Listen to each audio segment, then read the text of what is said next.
We have another question online, and then maybe one or two more here, and I think we will have to finish.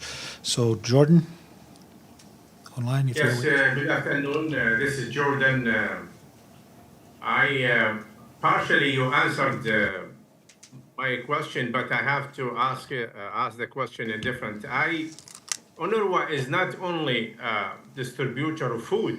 UNRWA is if you look at the W, is work also. UNRWA is the right of return to the people. What do you think about that? As you mentioned, 75% of the people of Gaza, they are not Gazans. They are, by international law, they are Israelis. They have to go back and become Israeli citizens, but they were unable to return. How can we solve the Palestinian refugees issue with the occupation ending? Because in 1967, Gaza was not occupied, but Israel sent 100,000 refugees to it. In 2005, Israel partially withdrew and then besieged Gaza. But the refugees is there in West Bank. And my other question is, do you think the war in Gaza actually war on refugees and on UNRWA? Because Israel, as many authors wrote, including maybe yourself, is trying to eliminate the presence or the issue of right of return and refugees. Thank you so much.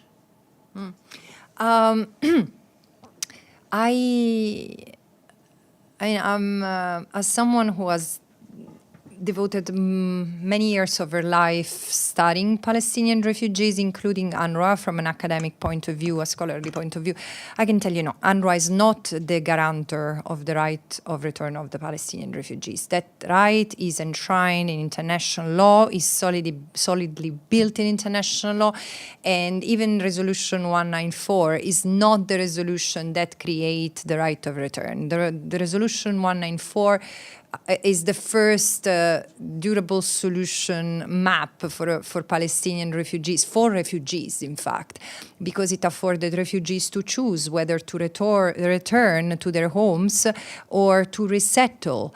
So it's a bit more, more articulated than that. I do, of course, I do agree that UNRWA is not just a provider of humanitarian assistance, but this is also one of the elements of criticism that I've brought to UNRWA, the sense that UNRWA has withdrawn itself in a humanitarian corner in order to avoid political controversies. But the UN mandate toward Palestine refugees is much broader than that, and it also comprises a political dimension that is with another body that was created before UNRWA. It's the UNCCP, the UN Conciliation Commission for Palestine, and that's been put out of function because, again, of political reasons. Concerning the status of Palestinian refugees, no, under international law, they are not Israelis. Under international law, they are stateless persons. Because under international law, yes, the state of Palestine exists, but it's still in captivity. And so cannot ensure the protection bond that is typical of the relation state-citizen. But besides these technicalities, what matters to me is that the UNRWA is a subsidiary body of the General Assembly. It's not just a UN agency, whatever, or a UN program. It's been established by the General Assembly, and only the General Assembly can decide the future of UNRWA. And at the same time, I was writing this years ago, during the Trump administration, in fact, when there was the first massive attack from a US administration against UNRWA, and it was probably the first, it was quite unprecedented. And again, this is, it's an assault on multilateralism when member states utilize their power in order to alter the democratic order that exists or should exist at the international level.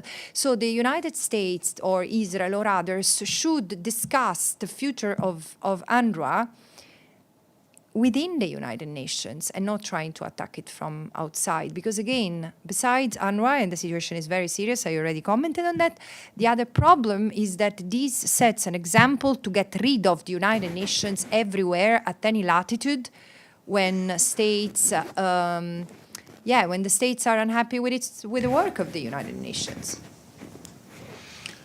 I'm sorry, I think that's all the time we have because our special rapporteur does have other commitments. So I thank you all for coming. And with this, the press conference is closed. Okay, thank you.